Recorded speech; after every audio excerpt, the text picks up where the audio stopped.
Been gone for a while, but it's just because of laziness. Nothing else.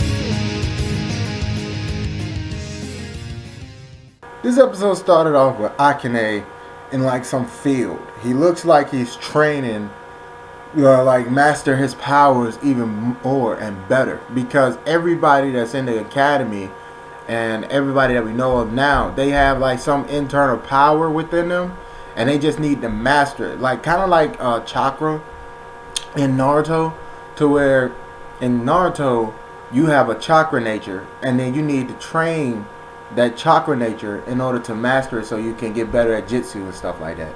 So Akane is just back there training and stuff, and then like some voiceover lady is telling us about his father and stuff, and how his father was this great man who was really freaking powerful. They used to call him the genius of the divine, and like one day he freaking did an experiment that went wrong, and he died. And that's when Akane was like, he looked like he was about 4 years old. I'm not really sure. He could have been anywhere from 4 to 8 years old, but that's what he looked like from drawing, because they didn't say how old he was when he found out that his father had died and stuff. It's just that in a flashback that we got later on, when he was talking about it with like this little like this is like some fairy or something that pops up behind him.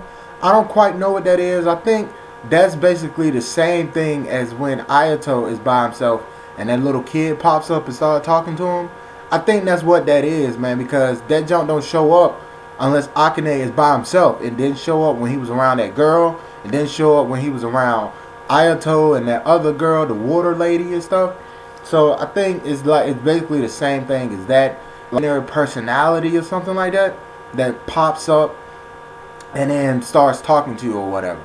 But he was talking about that, and he was saying how the government came to his house and told his mom, and then he was that little kid that was looking behind the door, like, and then like he found out and stuff, and then that's when he known. But and he was talking about like when the government said that his dad made a mistake and so he was like, my dad would never make a mistake. He was just the greatest. He was a genius of blood. And I was like, okay, now how do you know this? Like, how do you know your dad would have never made a mistake? You don't know that. You was like 4 to 8 years old, in that age range. I can't even remember stuff I did when I was 4 years old and 8 years old. I remember one thing, and that was like a picture me and my brother had took in the corner of our house where we was living at that time, that my dad had took of us and stuff. That's the only thing I remember, man. I remember a couple of Christmases too, but other than that, how do you know? How do you know? Like he does remember when the government came to his house and then told him, and he probably does remember his dad. But how do you know your dad would never make a mistake? That's just arrogance and stupidity to me. But then we go over to Ayato, and they talking to Ayato, still trying to convince him to come to the academy, which he does at the end of this episode. And then Akane leaves because he gets frustrated at Ayato, because Ayato keeps telling them that he killed his parents, but which we found out in this episode, he did not kill his parents. It was his little brother that killed his parents. And my thing is, okay, now why? The whole time we got this flashback of where they showed Ayato's little brother killing his parents and stuff.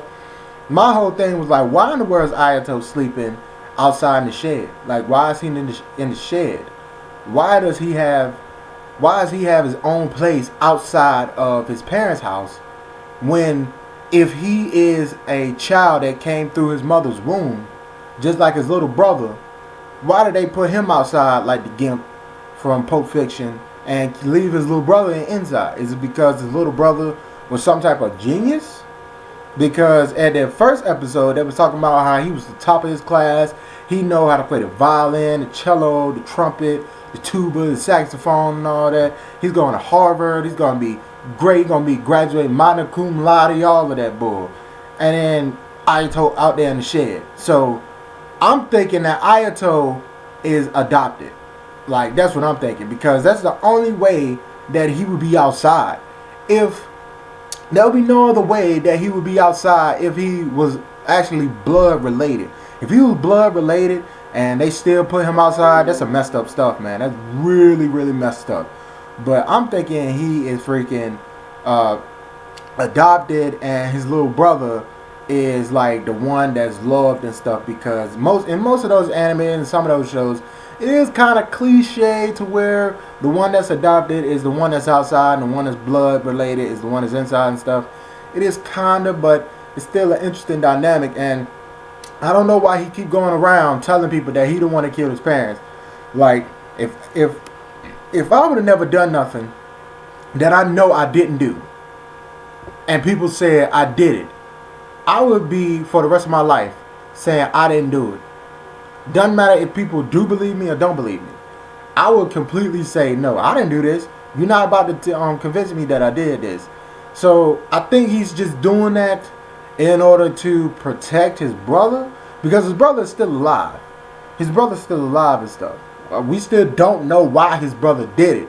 They just showed us that he did it, and then Ayatollah ran in the house and then saw what was going on, because he heard his freaking mom screaming like, don't kill me, help me, save me and stuff. And his little brother was young. Like, they couldn't get a broom or something or a pot and throw it at his face and knock the knife out of his hand.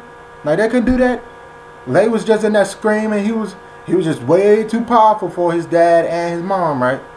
Whatever, man. But I just had problems with that. But then, like, when freaking they was over there talking to Ayatollah and stuff about trying to convince him, Kanay walked off. And when Kanay walked off, he met up with this little homeless boy. And the little homeless boy was like, well, I don't know if he's homeless or not, but he was asking for change. And that's what homeless people do. And he was over there asking for him, and Kanay was talking to him like, where are your parents? He's like, my parents are busy and stuff. And then Ayatollah came up right behind him. And I don't know how Ayatollah like came up behind him after Kanay had left. I don't know how that is. I don't know where that girl and where that other girl went. They might have went to the store or something. They bought some chips because they was hungry and junk. Bought some ice cream and then ate that, and then met up with Kanay and stuff. Move, Pooh, get off me. This is my dog. Sit down, man. I'm doing a review. So, and then like when Ayatollah walked over there, Ayatollah knew the little boy. Get down, Pooh. Ayatollah knew the little boy. So he went over there, and then freaking the little boy was like, Nichan, give me some bread and stuff. Give me some bread. And then he gave him some bread. Get off of me. My dog keep getting on me, man. I didn't know all that stuff was on me. Let me get back. Get down.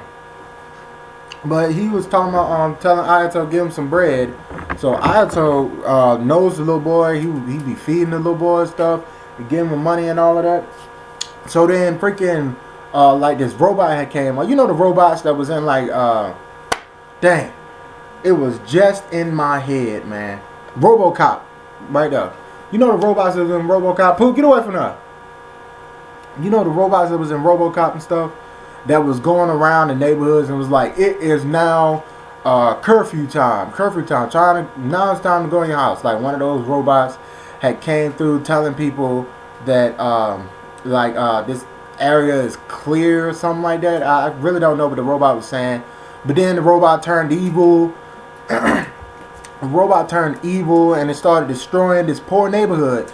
And one thing I forgot is that at the beginning of this episode, like the dude that we always see that's in charge and stuff, his name is Arthur. Now when I found out his name was Arthur, I was like, okay, now is these people gonna be like, is these people gonna have names that's like real, like out there, known to the world, like Jesus, like freaking what else? Gandhi, Martin Luther King, all of that. Are they gonna have names like this? Because the head guy, his name is Arthur, and then one guy showed up at the very end of the episode, and his name was Santa Claus, and he gave that guy a crown. And I was like, okay, King Arthur, yeah, whatever. And then, like, at the beginning of this episode, what I was previously talking about was like this guy named Loki had showed up. Now, he don't look nothing like the Loki that I know about. The Loki that I know about don't look like a clown. He looked more like a jester. But he did kind of look like a jester mixed in with a clown because he had the little, like, the bells on his feet and stuff and his hat. And then he was going around telling Arthur and stuff like, I got something planned for later on today. You need to watch out and stuff like that. And Arthur was just like, what you doing here, Loki, and all that stuff. And was just telling him a whole bunch of stuff like that. And it was crazy and junk. And Loki was the person that made the robot turn evil. And I was like, okay, now how did he do that? What's his power? Now, if you ever seen like The Mask and stuff, with Jim Carrey and John, you know Loki has a whole bunch of different mischief powers. He's just a god that loves to create havoc and stuff like that, which lets me think that he's evil. But is he really? I don't know. But if he likes to create havoc and likes for things to happen all the time, he might be evil and stuff. And while I'm talking about evil, they were talking in this episode. Like after the robot had turned evil and it attacked, and it was destroying the little neighborhood, and the neighborhood was on fire and stuff, and then they powered up. By the way, Ayatollah's sword looks freaking amazing. It looks so awesome. I love that freaking sword, man. I wish I had it.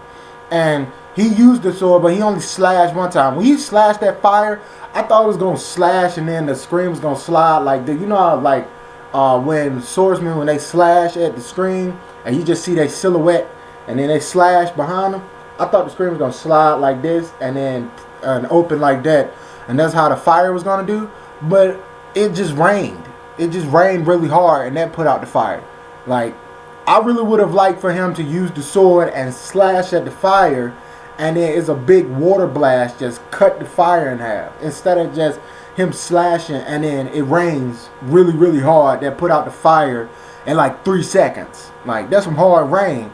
But it would just be better for me to just have him slash at the fire and then the fire go away like that. And then the little boy, like, was with them when the robot had attacked and stuff. And then when the robot attacked, the little boy ran away, which was really stupid. He should have stayed beside Ayatollah. But he ran to like the second floor of this building, and then the robot blew up the building. And the little boy was trapped on the second floor, and his dad that came over there was like, come here, and stuff. And then once his dad actually had the thought to go save him, he thought back to where he got blown up or something. I think he got blown up somewhere, and that's how come he was injured, because he was walking around on his cane. But it's still like, look, man, you just walking around on a cane, you could still go save your son. But he didn't. He got so like full of fear that he just fell back and started biting his nails. Like, oh my God, what am I gonna do? I was like, you straight up big, juicy, moist pussy, man. You straight up juicy pussy, dog. Like, oh my God, this dude, he gonna let his son die because he too afraid to go and save him, even though it was a little bit of fire, and then the fire stopped. Like, Ayatollah and Kanay had to go and save the little boy, and the little boy had to run to his dad, and his dad was still on the ground. Like, get out of here and stuff like that, man. And then after that happened, the freaking, like, Akane was like, why didn't you get up and go save your son? You should have got up and go save your son, because Akane had like this deep, profound relationship with his father, even though he don't remember his father like that. He just remember what people say about his father and stuff. That he was really mad at the dude not getting up and trying to go save his son. So freaking Ayatollah was like, he did try to go save his son. His conscious thought was to go save his son, but then his subconscious thought, and it's the whole thing that was freaking stupid. Like, the subconscious and conscious thing, his conscious thought, it made sense, but it was just stupid. Conscious thought was to go save him, but in his subconscious, he thought back to where he got blown up, and they gave him that injury, which made him stop. And I'm like, look, man, if I get blown to bits, I'm gonna try to crawl to save my son, like, for real.